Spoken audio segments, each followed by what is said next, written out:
all, Stacy the Black Feather Intuitive, and welcome to Divinely Decked Tarot and Oracle Reviews done Stacy style. And today it's another episode of the Blind Deck Date.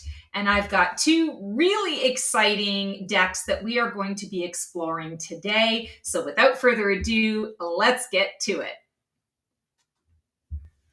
All right, so today we are going to be introducing the Stellar Vault Tarot. This is by Amre Hofstadter, and the Star Temple Oracle from Susie Cherub. And let's see what kind of magic and sparks and chemistry we are going to see, or perhaps not see, with each of these decks. I'm super pumped about this one. I went based on kind of the stellar and the star energy, in order to kind of pick these two and just sort of see what their energies are like. And, for those of you who have been watching me for a long time, welcome back. For those of you who are new to me, welcome.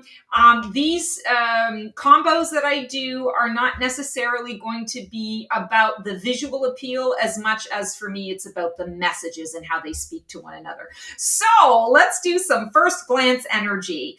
What is the immediate attraction between these two decks? So just kind of looking at the backs of them, they're very different in their approach. This has a little bit of a shinier, sort of energy to it.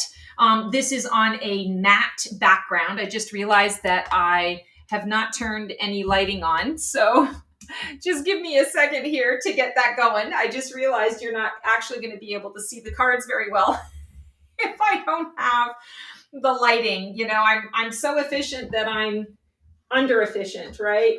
Getting everything done except for the one thing that's the most important. So we're seeing here that this is a very busy deck.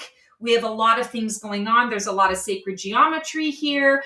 We have a number of different colors. We've got the orange, the yellow, a little bit of the reds. We've got some pinks and blues mixed in here. We've got a little bit of green that's accenting. So lots of chakra energy, but very fixed geometric shapes. And here we have a standard sized oracle deck. And it is matte finish. We've got a galaxy, a black hole, or a portal here. I love the rich, deep purple. So the color scheme is not necessarily exact, but I also don't feel that it is offensive either.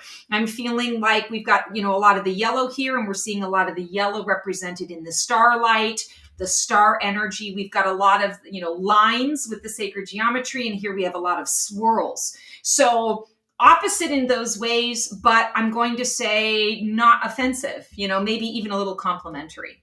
All right, let's check out their shared vibe. What do they have in conversation that makes the convo flow?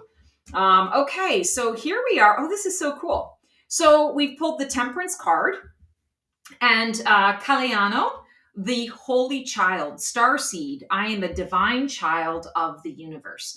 So this deck is bordered, and this deck is not bordered. So there's a little bit of difference there. But it's a white border. It's a clean border. And I feel like this imagery is also clean. There's a lot of white in terms of the galaxy, the star energy.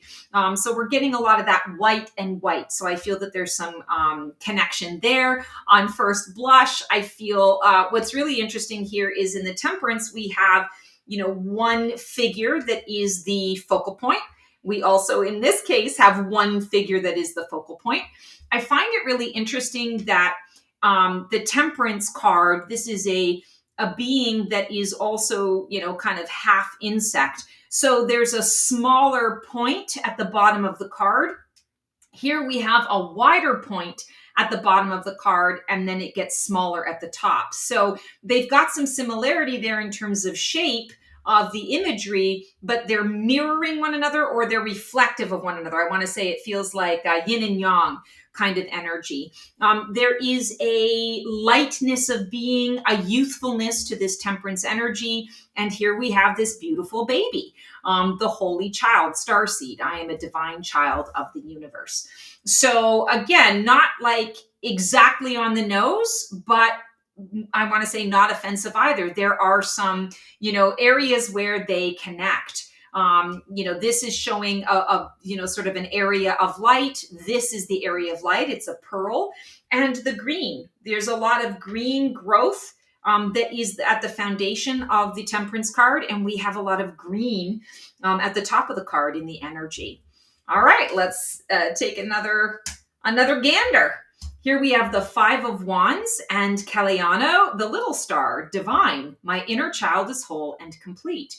So the Five of Wands, there's no actual figure, that human figure that is being represented, or being that is being represented here. Instead, we have angel wings. We have a very ordered, structured format that the wands are feeling into.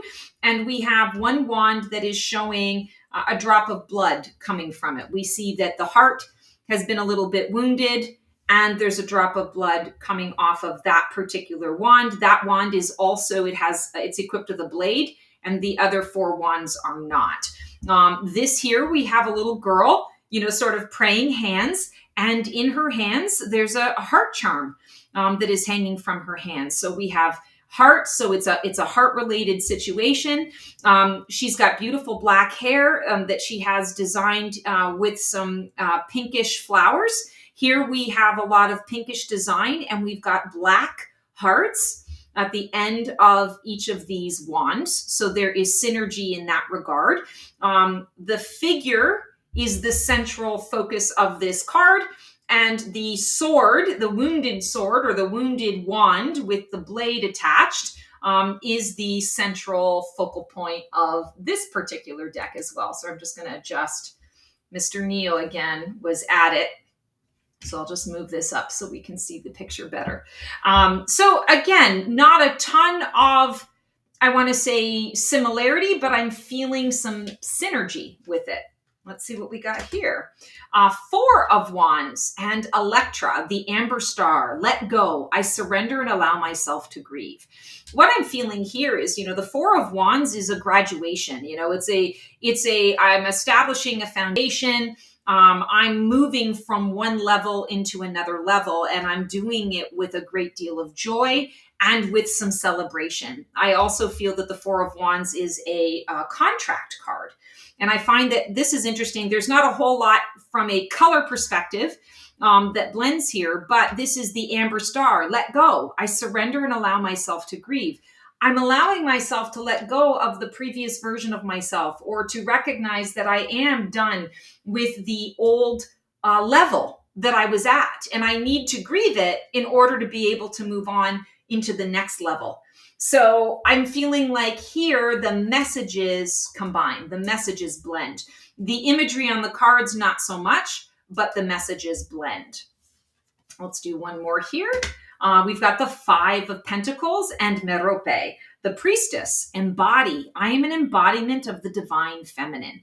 So that Five of Pentacles energy is often a card of worry. We're not seeing a figure here in this depiction as much as we're seeing all of the pentacles. And this deck is not a pip deck, by the way. So each of the cards is different. A lot of them do have figures within them, but we just seem to be hitting some of the cards that don't have actual figures in them. They're just focusing on the element itself.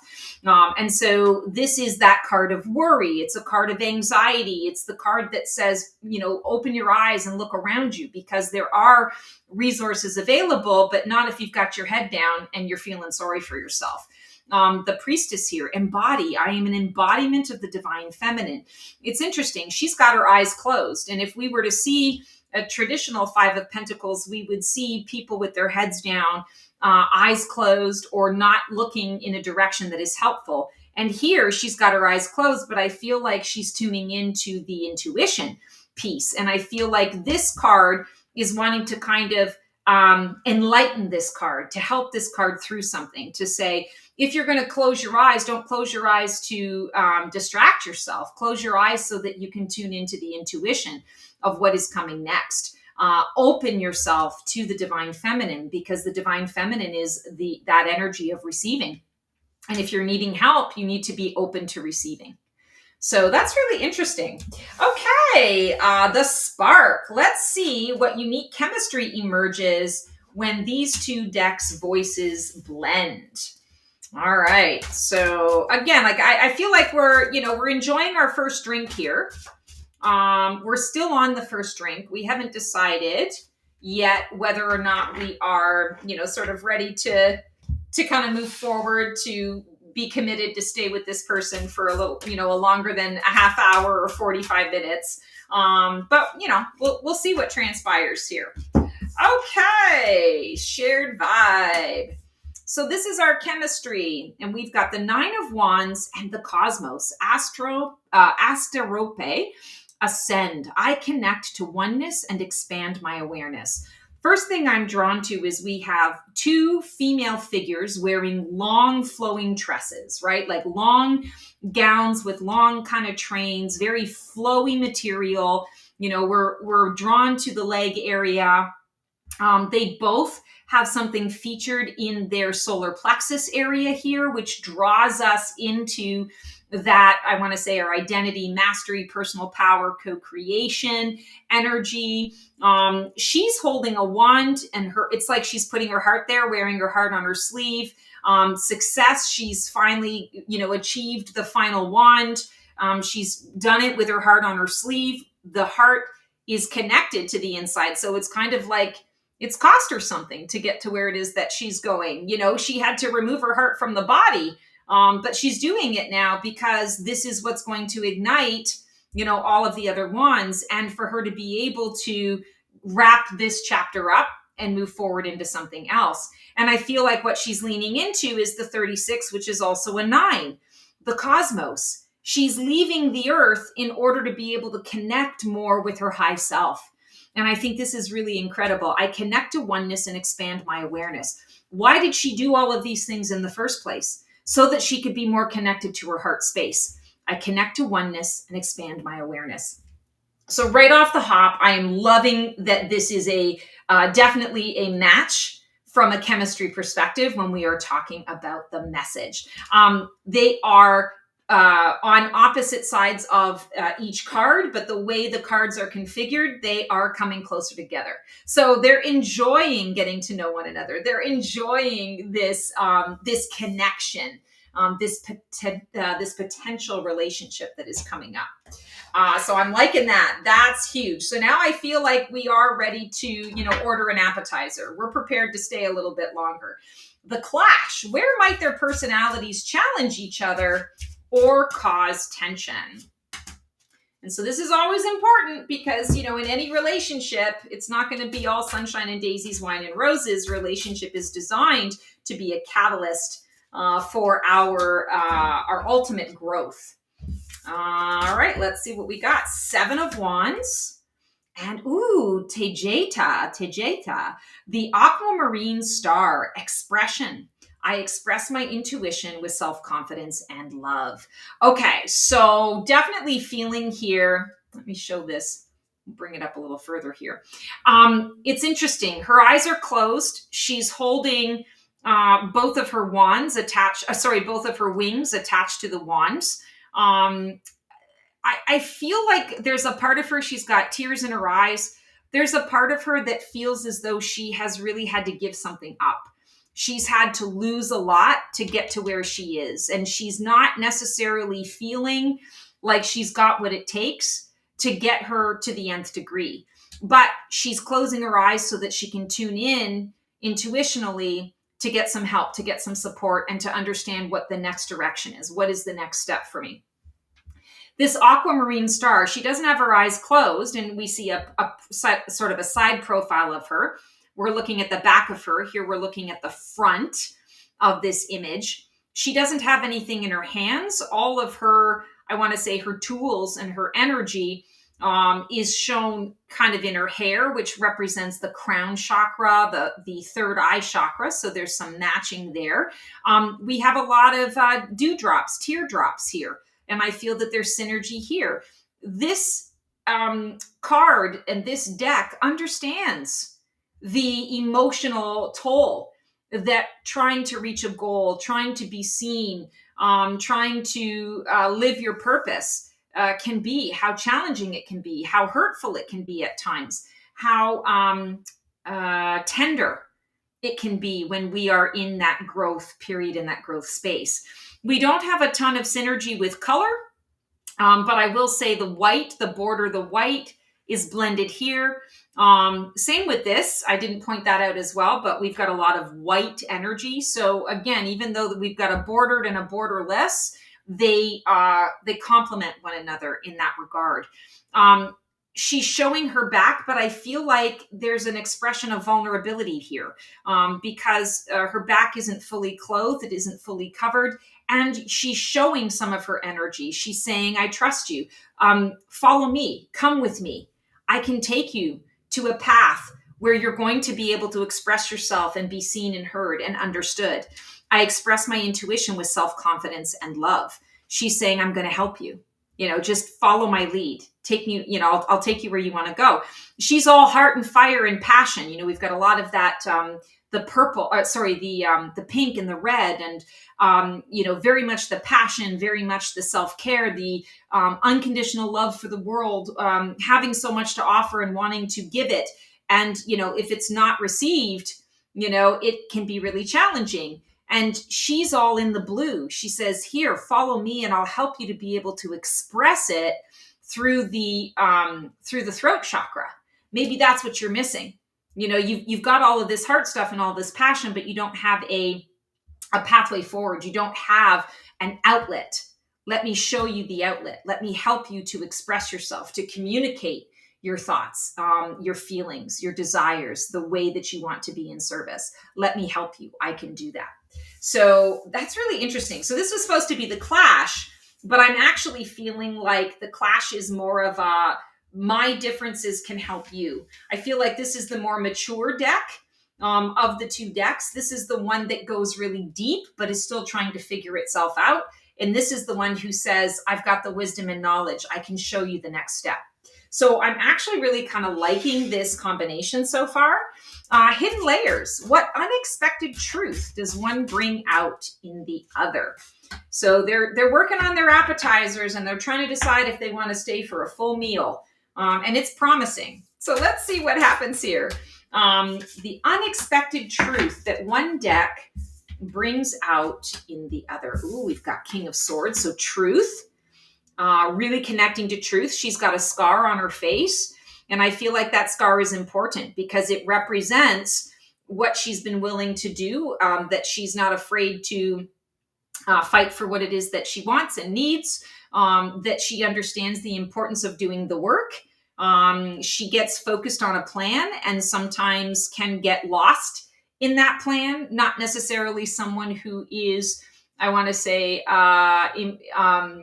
improv, akin to improv, likes to follow a plan, likes to know what's happening next. And then let's take a look at the Star Temple. We have Maya, the ancient grandmother, teacher. I am the teacher that leads with self-knowledge. So once again, we have a solitary figure that is being represented in the middle of the card. Here we have a beautiful scarab that her owl familial is carrying with her. And it's got like a little, I want to say kind of a crystal ball that holds a piece of the galaxy in that. So containing that, bringing that with her, even though she's here, incarnated on the planet kind of thing. She's taking it with her wherever she goes. I love some of the peacock energy here. The colors are complementary. Even though they're not exact. We've got darker accents. We've got darker accents in here, but we've got all of the light and the bright in the background. And I feel like it's the same energy here that is being expressed. The peacock, we have the aqua and the teal. We have the aqua color that is being shown here. We've got purple going throughout the card, in both cards as well. And the scarab is red. And this is all highlighted in red, the cloak that they're wearing, that they have wrapped around their head, wearing a crown. Her crown in this case is the scarab and the owl. So they're both very much, I want to say, in their own space. This is kind of like the, I want to say the Hierophant, or the Hierophant, however you want to say it, in the tarot, the teacher, the guide, the tradition, understanding, that you use particular resources and you create a foundation. And, as you're kind of moving forward, and the King of Swords maintains the foundation that's been created. So I'm definitely feeling here that each of these decks is going to really be truth in a very authentic way without having to beat each other over the head with it. It's almost I take a slightly different approach to my truth, but it's so similar that we understand one another. We get the message. We're understanding where each person is coming from. And there's, the ancient grandmother, Maya, she's been through the shit. So she can understand and appreciate that scar. And she doesn't judge the scar, right? She doesn't judge this person for what they're bringing to the table, for the fact that they sometimes can be a little more defensive or definitive about things. She can appreciate that because she's had wrath and she's brought about wrath. This one's had wrath and brought about wrath as well. And so I feel that there is very much a synergy to the layers, those hidden layers within each of the decks. I love that. Okay, future date potential. Who are they going to become if they continue to work together? And you guys know this is one of my favorites because I'm always trying to figure out what the next best card combo is going to be to give me all that right juicy information. So I feel with all of this, by the way, we're definitely doing dinner. And here we have the Six of Pentacles. Oh, I love this. The Six of Pentacles and the Sacred Orchard, Asterope. Co-create. My abundance mindset attracts endless blessings. So Six of Pentacles is a card of generosity, reciprocity, investment, reinvestment. Sorry, brain fart. A reinvestment in things. And I feel like this, the six, the 3-3, added together, it's a 6. So I feel that there's some combination there, but this is also 33 is a master number. I love that it's about the co-creation, and we're seeing a lot of gold featured in the oracle, and we're seeing a lot of the yellow featured in the tarot deck. And so I feel that there's a lot of synergy and harmony here. Here, her hands, she's using the magic of her hands to put the focal point on the one largest pentacle. Here in her hand, she's offering a golden apple, the sacred orchard. Here she's providing the wisdom, the knowledge, the information, the resource to be able to co-create. And this one is saying, this is what I've co-created based on what you've given me. And so I really love the harmony that is happening here. We're seeing her wings in the background. She's looking directly at us. Here, she doesn't have wings, but she's definitely looking directly at us. Hair is a focal point. So we're seeing a lot of the long tresses. We're seeing her. She doesn't have long tresses, but she's got the beautiful purple hair. We've got purple in the background. There's a lot of light that is coming from her heart center. We have light in the background of the stars. Here, her dress is made up of all of these beautiful purple flowers. And here she's all about the yellow, that golden energy, maybe the Christ-lighted energy. I just love the synergy of this. So they're different enough to stand on their own, but together the messaging I feel really is quite complementary, especially that I'm willing to invest in you. And when I invest in you and you take what I give, which is what I've wanted because I've wanted to be seen and heard. You see me, you hear me, you value and honor what it is that I have to offer, and then you make it work for me. I love this. This combination is, quite frankly, chef's kiss. Not necessarily 100% with the, I want to say, the aesthetics of it, but I'm not mad at the aesthetics either. I feel that even though they're so different, they still really work. All right, guys, so that is our blind deck date for this segment of Divinely Decked Tarot and Oracle Reviews done Stacey style. As always, I get such joy out of being able to share this stuff with you guys. Please feel free to put comments in the below. What did you think of these decks? Do you have these decks? Is this something that you would be interested in sort of exploring? Would love to create a dialogue with you guys. Like, subscribe, click the bell on my YouTube channel to be notified of all sorts of content. Also, check out my new join button. After 11 years, I am finally able to offer memberships, a way to keep the conversation and to go a little bit deeper. Would love to be able to connect with you guys in that way. Until we see you for another segment, I am sending you lots of love, lots of support. Transform well. That's our show for today. I hope you enjoyed it. It was great to connect with you guys. Please like, subscribe, and comment for more content like this. And feel free to follow me on Blue Sky for even more content every single day. Can't wait to see you guys next week for another installment of Black Feather Couture, Divining the VIP Life.